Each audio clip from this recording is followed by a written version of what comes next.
The lecture hall stretched upward like a cathedral of knowledge, its curved walls glowing with soft blue light that made every surface shimmer like water under moonlight. 300 students filled the seats, their bodies representing dozens of species from across the known galaxy. And the air hummed with quiet conversation as they waited for the lesson to begin. Kang Junho sat in the back row, his shoulders slightly hunched as he tried to make himself smaller in his seat, which was a habit he had developed during his first weeks at the Galactic Union Academy. He was the only human at this prestigious institution, and most days he felt like an artifact on display rather than a student seeking knowledge. His friend Myriel sat beside him, her delicate Vithani body glowing with soft bioluminescent patterns that shifted between purple and blue whenever she felt excited or curious. She was small enough to fit in his palm, but her mind was sharp and her heart was kind. And she had been the first person to speak to him without fear in her voice. "Are you ready for today's lecture?" Myriel asked, her voice like wind chimes in a gentle breeze. Junho shrugged and offered her a small smile, appreciating that she always tried to include him even when others avoided his gaze. The murmuring stopped suddenly as Professor Velix Ton entered through the main door, his four thin arms carrying several data tablets, while his elongated body moved with the practiced grace of someone who had taught for centuries. He was a Silithian from a low-gravity world, and his species was known throughout the galaxy for their dedication to academic excellence and their unfortunate tendency toward intellectual arrogance. "Good morning, students," the professor announced, his voice amplified by the hall's acoustic systems. "Today we begin our unit on Deathworlds and the species that once called them home." A ripple of nervous energy passed through the audience, and Junho noticed several students shifting uncomfortably in their seats.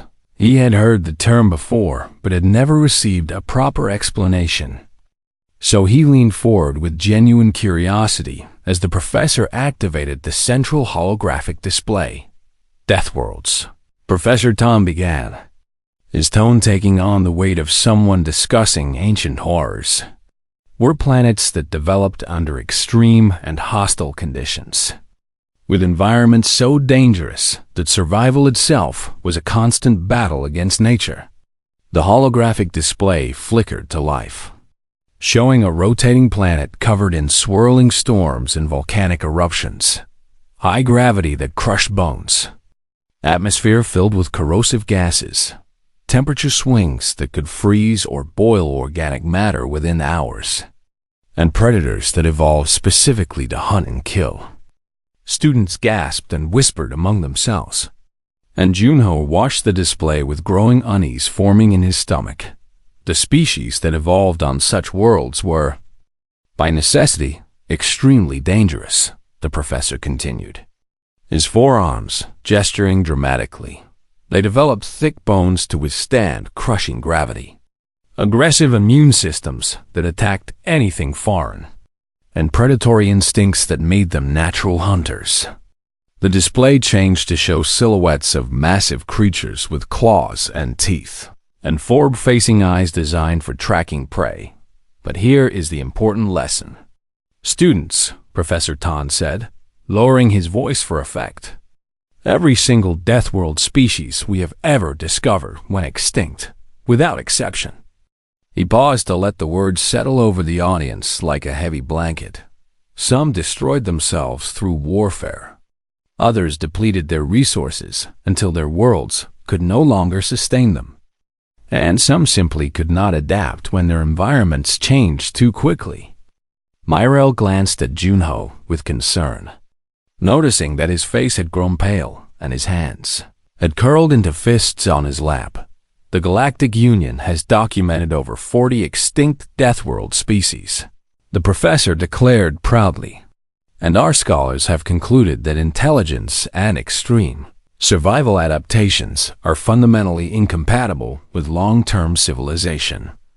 Junho stared at the holographic display, his mind racing through memories of home, of stories his grandmother had told him about Earth, about the storms and the earthquakes and the predators that his ancestors had faced.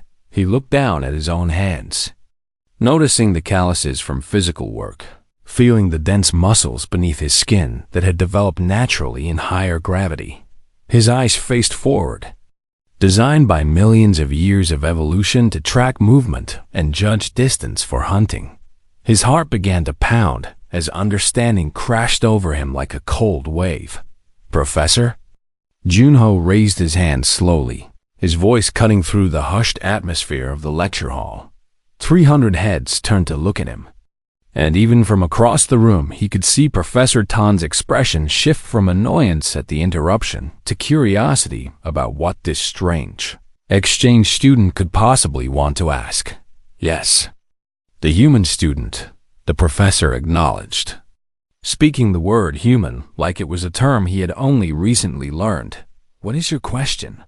Junho stood up, his movements drawing more attention because he was taller and broader than most of the students around him, built solid in a way that seemed excessive compared to their delicate frames. "What classification system does the Galactic Union use for planets?" he asked, keeping his voice steady despite the trembling he felt inside. Professor Tan blinked his large eyes with surprise, but answered, readily enough. "We use a 7-tier system based on environmental hostility, with Category 1 being the most hospitable and Category 7 being the most extreme Deathworlds." "And what category is Earth?" The question hung in the air like smoke after an explosion. Silence swallowed the lecture hall whole, and Junho could feel every eye in the room burning into him as the professor fumbled with his data tablet. Professor Tan's 4 hands began to shake as he scrolled through files, and his confident expression crumbled like a building in an earthquake. "Earth," the professor whispered, his voice barely audible even with the acoustic amplification. "Planet designation Sol 3. He looked up at Junho with something that might have been fear or might have been awe, and when he spoke again, his words came out cracked and broken. "Category 7.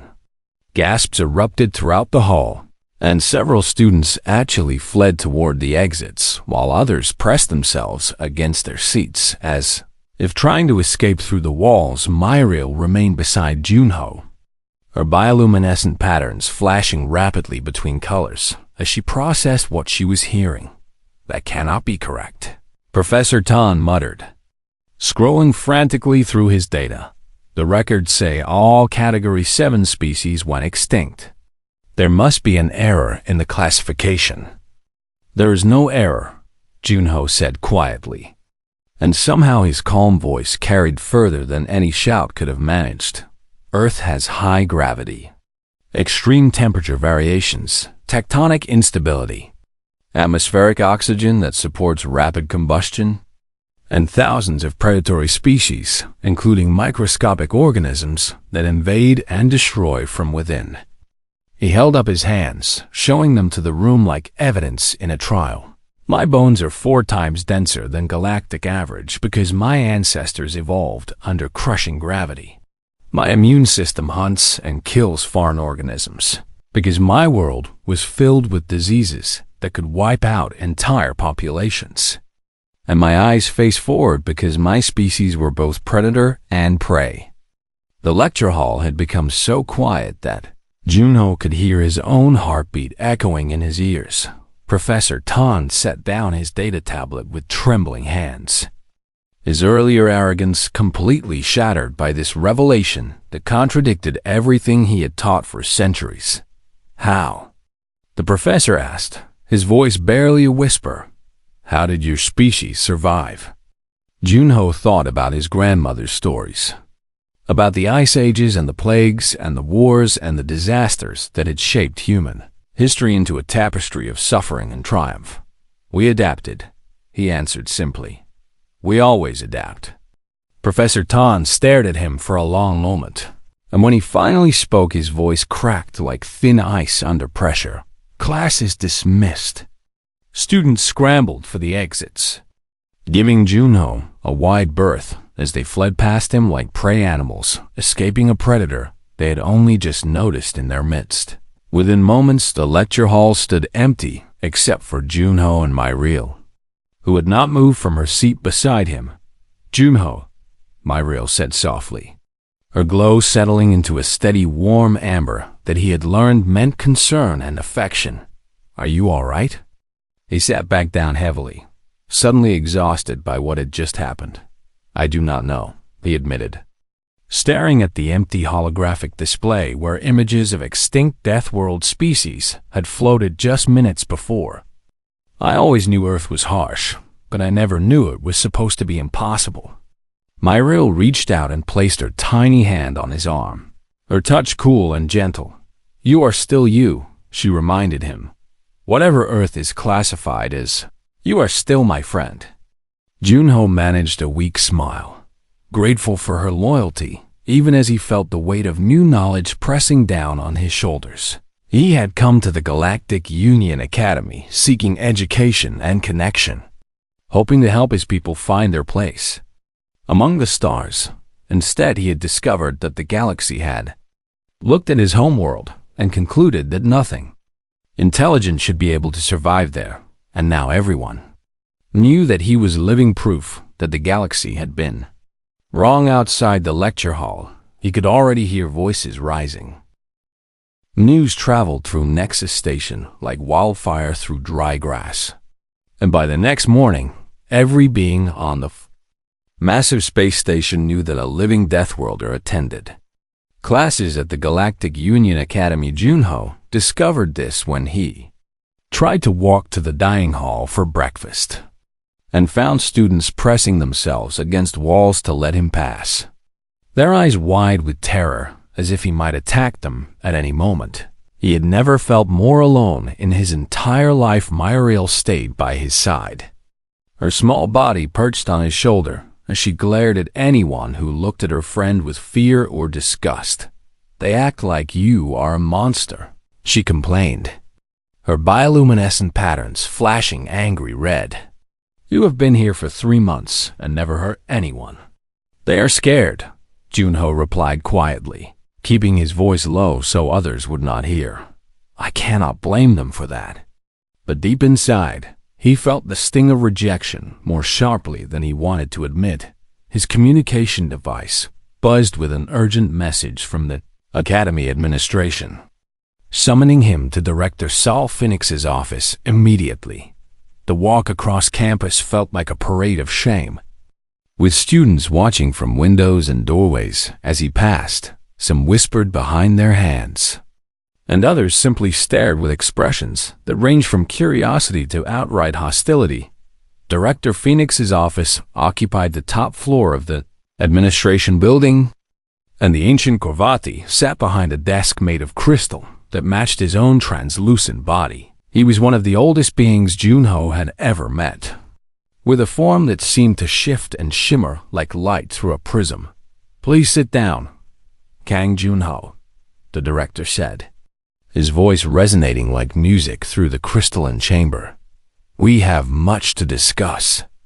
Junho took a seat in a chair that had clearly been designed for species very different from his own, and he had to be careful not to break the delicate armrests with his grip.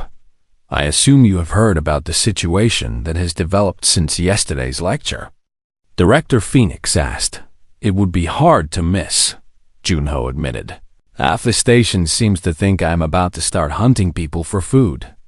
The director made a sound that might have been a laugh or might have been a cough. "The Galactic Union takes the safety of its citizens very seriously, and the discovery that a Category 7 species has evolved intelligence and achieved spaceflight has created considerable concern at the highest levels of government." Junho felt his stomach tighten with worry. "Am I being expelled?" he asked directly, preferring to face bad news head-on rather than dance around it. "Not yet," Director Phoenix replied. "But I have been instructed to conduct a thorough medical examination to assess your physical capabilities and determine whether you pose a threat to the station's population." It was not a request, and Junho understood that refusing would only make things worse. "When do we start?" he asked. An hour later, he found himself in the medical wing. surrounded by equipment he did not recognize and being examined by Dr. Yenna, a HFY physician whose soft body rippled with nervous energy. The HFY were an empathic species, and Junho could tell that his very presence made her uncomfortable in ways she could not fully hide. "Please remove your outer garments and step onto the scanning platform," Dr. Yenna instructed. Her voice professionally calm despite the fear he could see in her movements. Junho did as he was told, standing in the center of a ring of lights that swept over his body and projected his biological data onto screens that surrounded the examination room. Dr. Yenna's soft body suddenly went rigid as the first results appeared. "This cannot be accurate," she whispered, adjusting the scanner settings and running the test again. The results remained the same. "Your bone density is approximately 400% above galactic average," she read aloud, her voice trembling slightly. "Your muscle fibers are arranged in a configuration I have never seen before, designed for both explosive power and sustained endurance." She moved to another screen, her movements becoming more frantic. "Your cardiovascular system pumps blood at pressure levels that would cause internal rupturing in most known species, and your respiratory system extracts oxygen with efficiency ratings that should be impossible." Junho stood quietly on the platform, unsure whether to apologize for being built the way evolution had made him. "Tell me about your immune system," Dr. Yenna demanded, pulling up a new set of scans. "The readings indicate that your white blood cells actively hunt and destroy foreign organisms with extreme prejudice." "That is how immune systems work," Junho said, confused by her reaction. "No." Dr. Yenna shook her entire body in the HFY expression of disagreement. "Most species have immune responses that react to threats when they appear. But your body actively searches for potential dangers and eliminates them before they can establish themselves." She stared at him like he was a walking weapon. "What kind of diseases exist on your homeworld that would require such an aggressive defense system?" Junho thought about the question seriously before answering. "Many kinds," he said. "Bacterial infections that could kill within days if untreated. Viruses that spread through the air and mutate constantly. Parasites that invade the body and feed on living tissue. Fungi that grow inside lungs and organs." Dr. Yenna had to steady herself against a nearby console. "And your species survived this?" she asked, her voice barely audible. "Most of us," Junho replied. "We lost billions to disease throughout our history, but we developed medicine and hygiene practices that helped us fight back." The doctor moved to yet another screen, this one showing scans of Junho's healing factor. "Your cellular regeneration rate is remarkable," she admitted. "Minor wounds would close within hours, and even significant injuries would heal in days rather than weeks. We need that on Earth," Junho explained. "Between accidents, predator attacks, and environmental hazards, slow healing would be a death sentence." Dr. Yenna finally stopped moving and simply looked at him with an expression he could not quite read. "Mr. Kang," she said softly, "I need you to understand something. The physical capabilities I have documented today are not just unusual. They are terrifying to every other species in this station." She pulled up a comparative chart showing his metrics alongside those of various other species. "You are stronger than a Varathi construction worker, faster than a Skellion sprinter, more durable than a Kreth soldier, and your healing factor exceeds anything in our medical databases." She paused, choosing her next words carefully. "And yet you move among us like you are nothing special, like these abilities are ordinary and unremarkable." Junho shrugged, because to him they were ordinary and unremarkable. "On Earth, I'm average," he told her honestly. "I was never the strongest or the fastest among my people. I was just normal." Dr. Yenna made a small sound of distress at this information. "If you are average, then what are the exceptional humans like?" Junho thought about Olympic athletes, about special forces soldiers, About the people who climbed mountains and swam across oceans for fun. Better than me in every way, he admitted. The examination continued for another 2 hours, with Dr. Ye documenting everything from his digestive system's ability to process a wide variety of foods to his neurological responses under stress. When it was finally over, she compiled her report with hands that still trembled slightly. "I will submit my findings to Director Phoenix," she said. "But I want you to know something personally."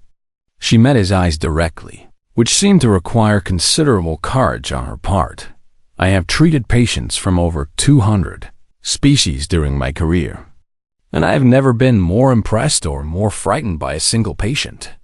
She hesitated, then added in a softer voice, "How did your species survive childhood on a world like that?"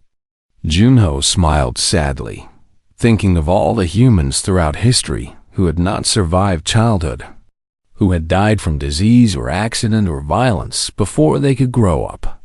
"Carefully," he answered, "and with a lot of luck." As he left the medical wing, still wearing the patient gown because his clothes were being analyzed separately, he found Myriel waiting for him in the corridor. "What did they find?" she asked, hopping onto his shoulder in her usual spot. "That I am apparently terrifying," Junho replied with a tired laugh behind them.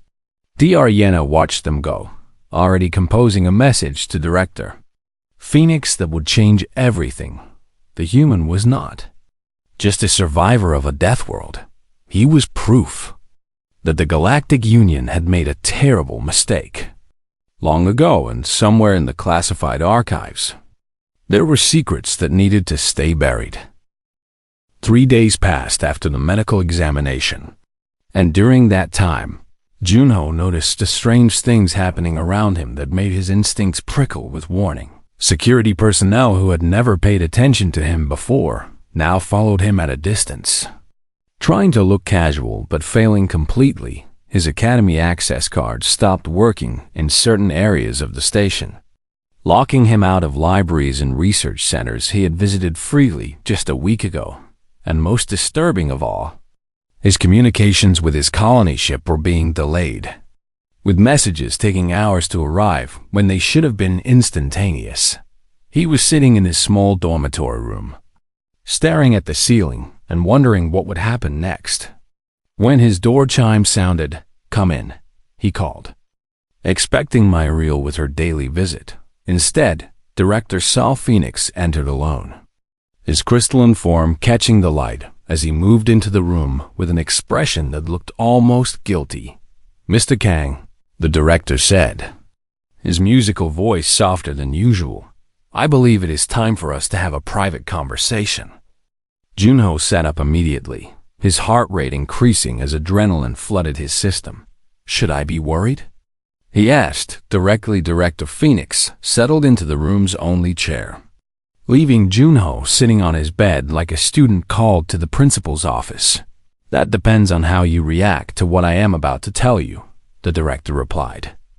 "I have received information from Galactic Union Central Command that was supposed to remain classified forever." He produced a small data crystal and placed it on the table between them. "What you are about to learn will change how you see the galaxy and your place in it. And I want you to understand that I am showing you this because I believe you deserve the truth." Junho reached for the crystal, but the director stopped him with a raised appendage. "Let me explain first," Phoenix said. "The information is easier to process with context." He took a moment to gather his thoughts before speaking again. "Long ago, before the current era of the Galactic Union, our ancestors discovered Earth during a routine exploration mission of uncharted space." Junho felt his breath catch in his throat. They classified it immediately as a Category 7 death world, which was the standard procedure for planets with extreme environmental conditions, and they assumed that no intelligent life could possibly evolve there. The director's crystalline form flickered with colors that suggested deep discomfort. They were wrong. He gestured at the data crystal, and a holographic display activated showing ancient records and languages Junho did not recognize. The scout ship remained in orbit long enough to observe the dominant species on Earth.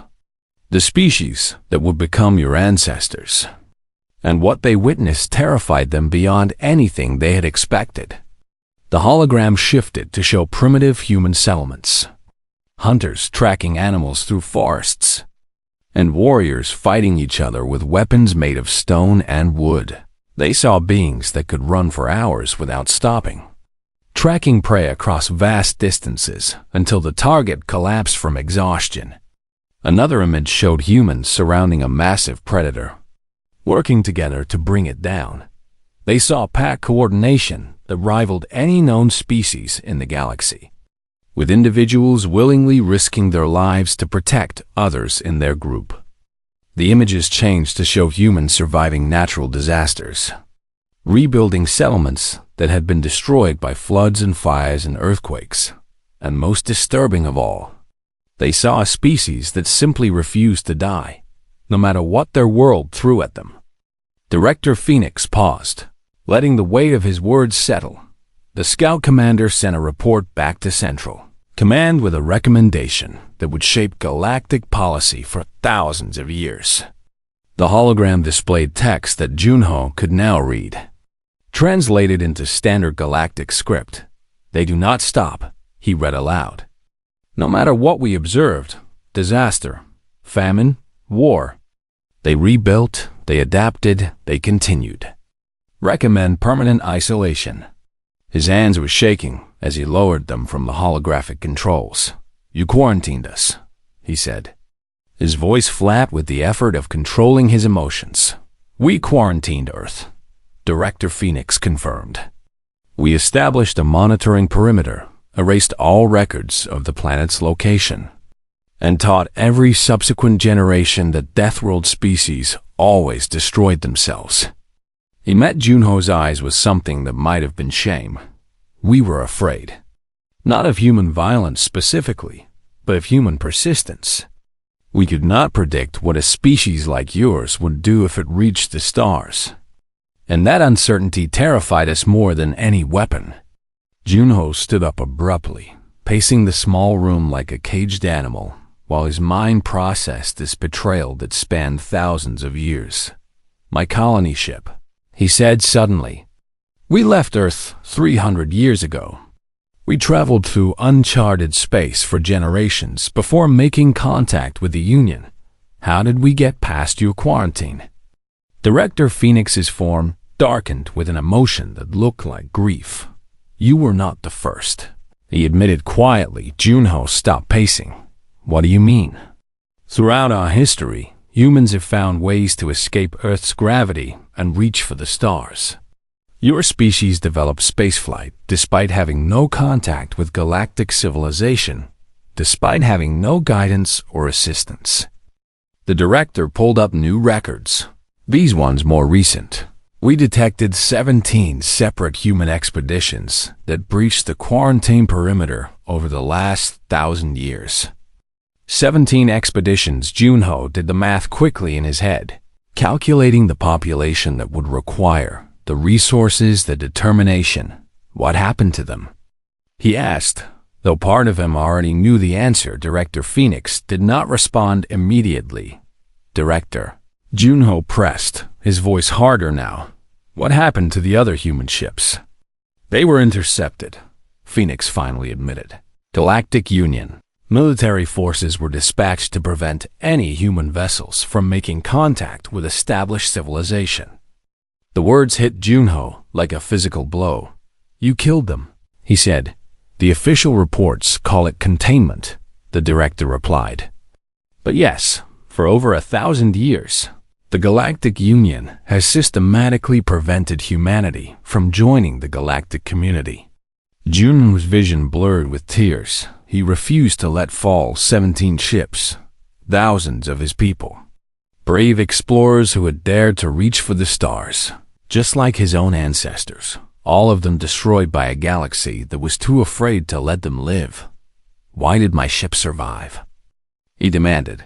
"Your colony ship took an unusual route, traveling through a region of space that our sensors had difficulty penetrating. By the time we detected you, You had already made peaceful contact with the trading station, and the situation had become too public to handle quietly. Director Phoenix rose from his chair and approached Junho slowly.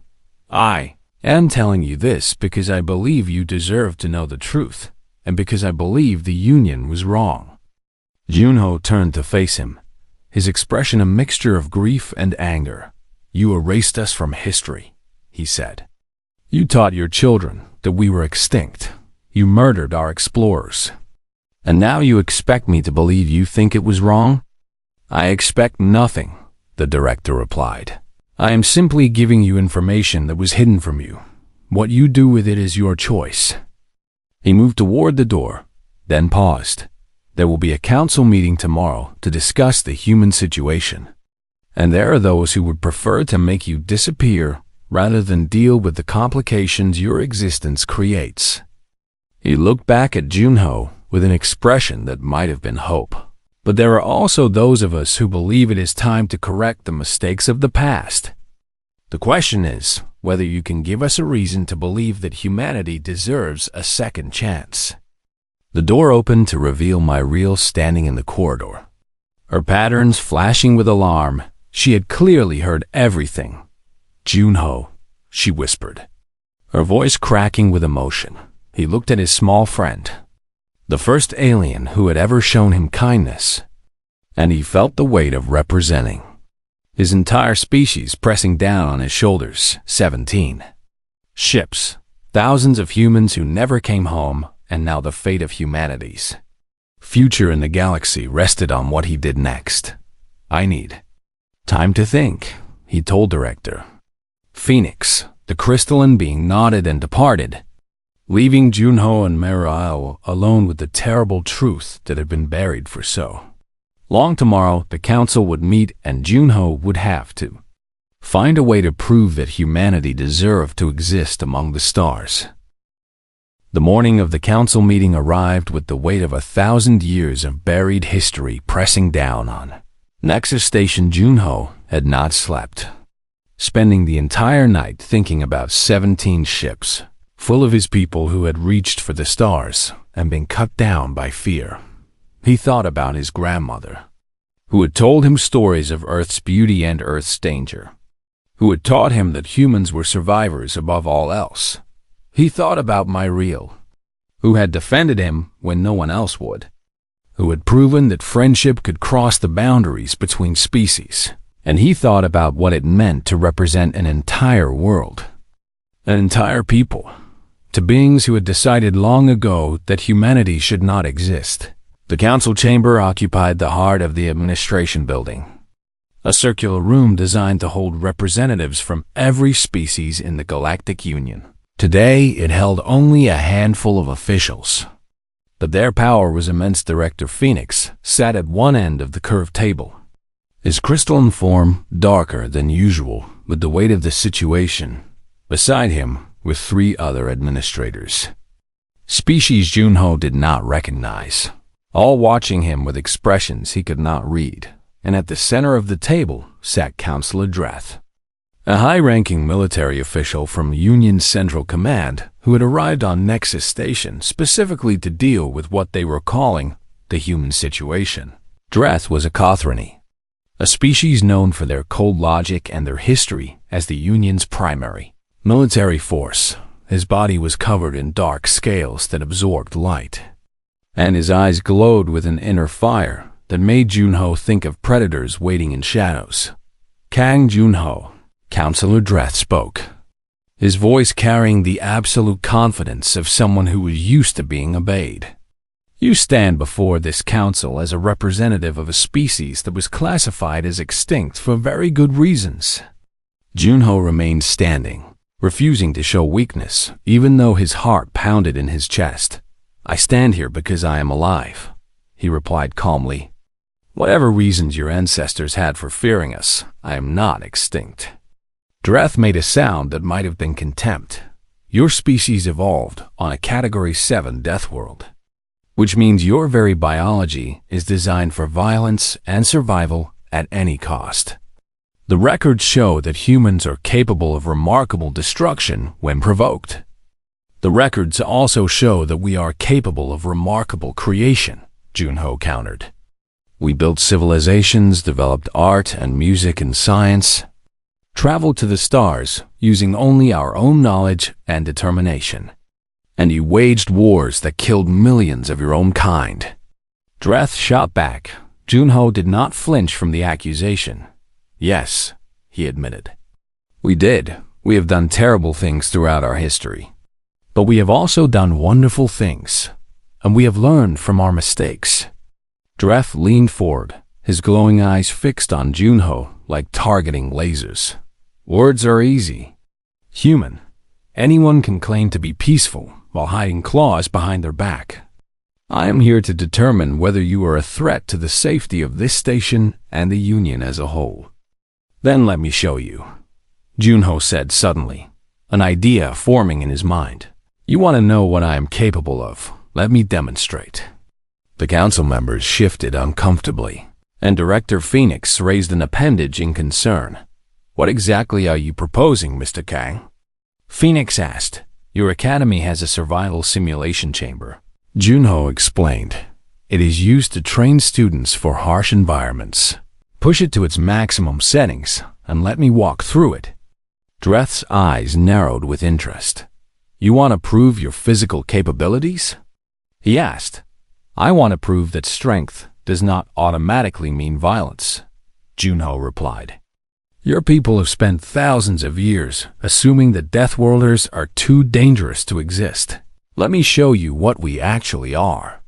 The council agreed, perhaps because they wanted to see the demonstration or perhaps because they thought it would justify whatever decision they had already made an hour later. Junho stood at the entrance to the survival simulation chamber while a crowd of students and staff gathered in the observation. Gallery news of the demonstration had spread quickly, and it seemed like half the station had come to watch Myriel pressed against the observation window, her patterns flashing with worry. The simulation technician, a nervous Velixian with 6 arms that were all trembling, adjusted the controls, settings at maximum. Sir, he reported to Counselor Dreth, gravity at 3 times standard, temperature cycling between extreme heat and extreme cold, atmospheric toxicity at lethal levels for most species, and multiple predator simulations activated. Dreth nodded with satisfaction. Begin. The chamber door opened, and Junho stepped inside. The gravity hit him immediately, pressing down on his body like invisible hands trying to push him into the floor. He adjusted his stance, distributing his weight the way his father had taught him for heavy labor, and began walking forward. The temperature spiked to levels that would have caused heat stroke in minutes for most beings. But Junho simply started sweating, his body's natural cooling system activating automatically. Then it dropped to freezing, and his skin broke out in goosebumps while his muscles tensed to generate heat through motion. The air became thick with simulated toxins. But Junho held his breath when necessary and breathed shallowly when he could, trusting his immune system to handle what exposure occurred. Holographic predators lunged at him from the shadows. Massive creatures with claws and teeth designed to test combat responses. Junho dodged the first one, ducked under the second, and used the momentum of the third to redirect it into a wall. He did not attack aggressively, he simply survived, moving through the chamber with the determined efficiency of someone who had evolved for exactly this kind of challenge. The simulation lasted 15 minutes. When it ended and the chamber door opened, Junho walked out covered in sweat, breathing hard, but very much alive. The observation gallery was completely silent. Counselor Dreth stared at him with an expression that mixed respect with renewed fear. Impressive, Dreth admitted. You have demonstrated that your species is indeed formidable, but this only confirms my concerns about human threat potential. Junho wiped sweat from his face and looked up at the gallery, where hundreds of aliens watched him with wide eyes. Among them, he noticed a small figure that had wandered away from her parents. A young Vathani child who had somehow gotten too close to the railing and lost her balance. She felt Junho move without thinking, his body responding to instinct before his mind could catch up. He caught her in his arms, cushioning her fall with his own body, rolling to absorb the impact so she would not be hurt. The child looked up at him with huge eyes, then began to cry, more from surprise than pain. Junho sat up slowly, cradling her gently, speaking in the soft voice his grandmother had used to calm frightened children. "You are safe," he told her. "You are okay. I have you." Her parents rushed forward, their bioluminescent patterns flashing with terror and confusion. Junho held out the child, offering her back to her parents with careful movements that would not frighten them. The mother took her daughter, holding her close, then looked at Junho with an expression he could not name. "Thank you," she whispered. Junho stood up, brushing dust from his clothes, and turned to face Counselor Dreth. "You wanted to know what humans are capable of," he said, his voice carrying across the silent courtyard. "Yes, we are strong. Yes, we are dangerous. But we choose what we fight for." He gestured at the child, now safe in her mother's arms. "My grandmother survived a colony ship disaster by rationing her food for others before herself. My father worked himself sick building homes for families who had lost everything. My mother taught children how to read so they could have better futures." He stepped closer to Dreth, not threatening, just closing the distance so his words would hit harder. "We are Deathworlders. We evolved on a planet that tried to kill us every single day, but we did not become monsters. We became protectors, we became builders, we became dreamers." He spread his arms, showing his empty hands. "I have no weapons. I have no army. I have nothing but myself and the hope that you will see us for what we actually are." The courtyard remained silent for a long moment. Then Myriel stepped forward from the crowd, her tiny form glowing bright with courage as she stood beside Junho. "I stand with my friend," she announced, her voice small but steady. Another student moved forward, a Kovati adolescent whose crystalline body chimed as he walked. Then another and another. Within minutes, dozens of students surrounded Junho, species from across the galaxy standing together with the human they had been taught to fear. Counselor Dreth watched this display with an unreadable expression. "This changes nothing," he finally said. "I will report my findings to Central Command, and they will make the final decision about humanity's fate." He turned and walked away, his guards following close behind, but Junho saw something in his eyes that had not been there before. Doubt, and doubt was the first step toward change. 2 weeks passed after Counselor Dreth departed from Nexus Station, and during that time, the galaxy seemed to hold its breath. The news had spread beyond the station, traveling through communication networks at the speed of light, reaching billions of beings across thousands of worlds. A living Deathworlder, a humana, species that was supposed to be extinct, but had somehow survived. Against all odds, debates raged across the galactic networks, with some calling for humanity to be welcomed and others demanding that the old quarantine be reinstated. Junho watched the discussions from his small dormitory room, reading comments from beings he would never meet who argued about whether his species deserved to exist. It was a strange experience, knowing that your entire people's future was being decided by strangers. Myriel visited him every day, bringing food he often forgot to eat and conversation that kept him from drowning in worry. "You have done everything you can," she told him one evening, her glow soft and warm in the dimness of his room. "The rest is up to them." "I know," Junho replied, "but I cannot help thinking about those 17 ships. All those humans who died because the galaxy was afraid of us." He looked at his hands, strong and capable, hands that had evolved to build and fight and create. "What if it happens again?" He asked quietly, "What if they decide we are too dangerous and send ships to destroy my colony?" Myriel had no answer for that fear. The next morning, Director Phoenix summoned Junho to his office with a message that simply said, "It is time."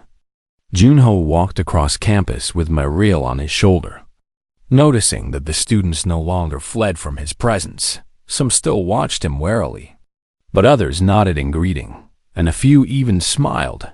The demonstration had changed something. Not everything, but something important. Director Phoenix waited in his office, his crystalline form shimmering with colors that Junho had learned to recognize as excitement. "Central Command has made a decision," the director announced. "But before I tell you what it is, I want to offer you an opportunity." Junho braced himself for bad news, his body tensing automatically. The Galactic Union has agreed to broadcast a live address to every connected world in the network, Phoenix explained. "And they have invited you to speak on behalf of humanity." The words did not make sense at first. "They want me to speak?" Junho repeated, certain he had misunderstood. "The galaxy is divided on the human question, and Central Command has decided that the best way to resolve the debate is to let humanity speak for itself, through you." Phoenix leaned forward, his voice taking on an urgent quality. "This is your chance, Kang Junho, to tell the galaxy who your people really are, to correct thousands of years of fear and misunderstanding." Junho sat down heavily, overwhelmed by the weight of what was being asked of him. "I am not a leader," he protested.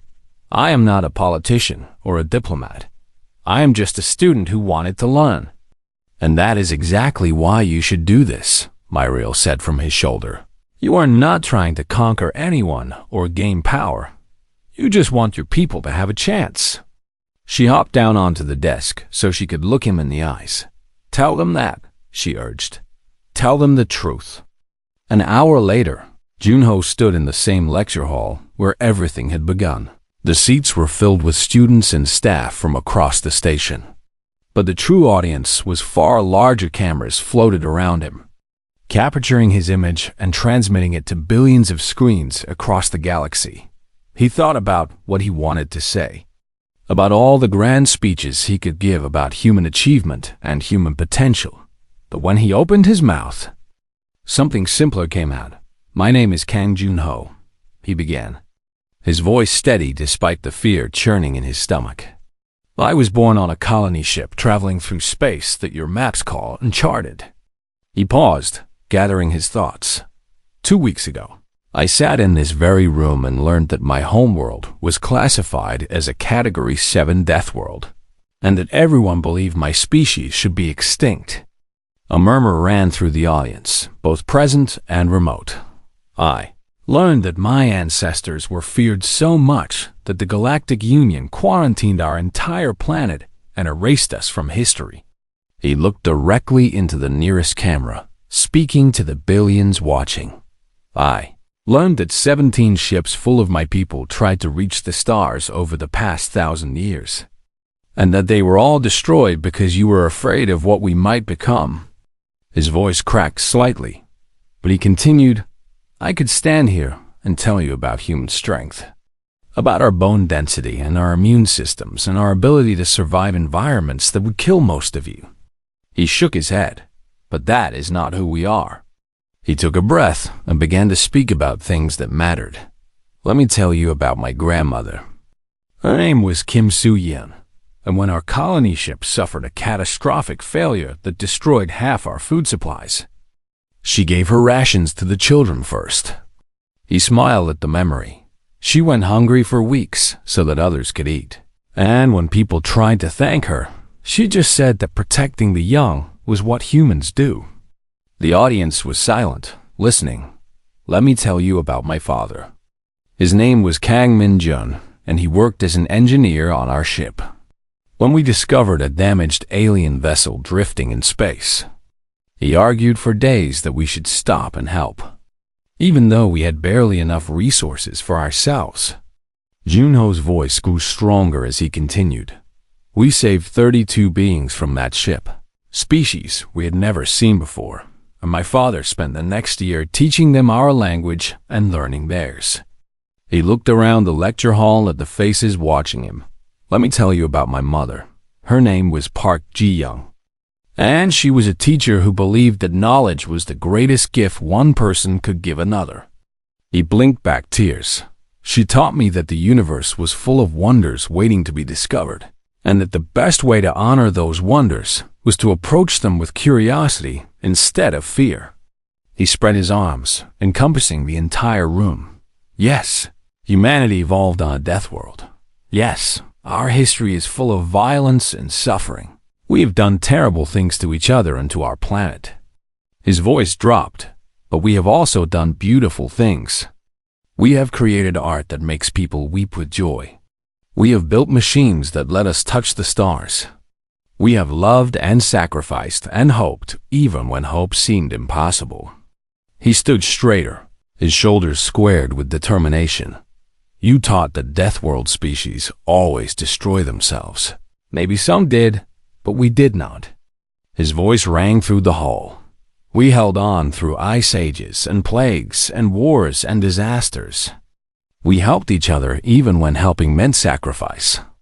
And when we finally reached the stars, we did not come to conquer. He paused, letting his words sink in. We came looking for friends. He looked directly into the camera again. I am still looking.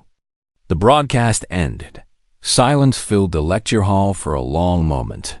Then my reel started clapping, her tiny hands making barely any sound, but starting something that spread through the room like ripples in water. The applause grew, students and staff rising to their feet. And Junho stood at the center of it, feeling both exhausted and hopeful. The next few days were a blur of messages and requests and discussions. Not everyone was convinced. And some species remained hostile to the idea of accepting humanity into the galactic community, but something had shifted a week later. Junho stood on the observation deck with my reel, watching ships arrive at Nexus Station. Some came from species he recognized. Others from worlds he had never heard of. They were delegations, representatives who wanted to meet the human for themselves, to ask questions and share stories and begin the slow work of building understanding. Are you nervous? My reel asked from his shoulder. Junho watched a beautiful ship with crystalline wings glide into dock, followed by a massive vessel covered in bioluminescent patterns. Yes, he admitted. This is just the beginning, and there is so much that could still go wrong. But it is a beginning, my reel reminded him. Yesterday, there was nothing. Today, there is something. She nuzzled against his cheek. That is how change happens, one step at a time. Junho smiled and reached up to gently pat her head. My grandmother would have liked you, he said. I would have liked her too, Myro replied. They watched more ships arrive, each one carrying beings who had decided that maybe, just maybe, humanity deserved a chance. The galaxy had spent thousands of years believing that Deathworld species always destroyed themselves, but humanity had survived, and now they were going to prove that survival was just the beginning. Junho took a deep breath of recycled station air and felt, for the first time since this all began, genuine hope for the future. His people had crossed the void between stars. They had found a galaxy that feared them, and they had responded not with anger, but with an open hand and a simple request. Let us show you who we really are. The work ahead would be hard and long and full of setbacks, but humans were good at hard work. They always had been, and they always would be.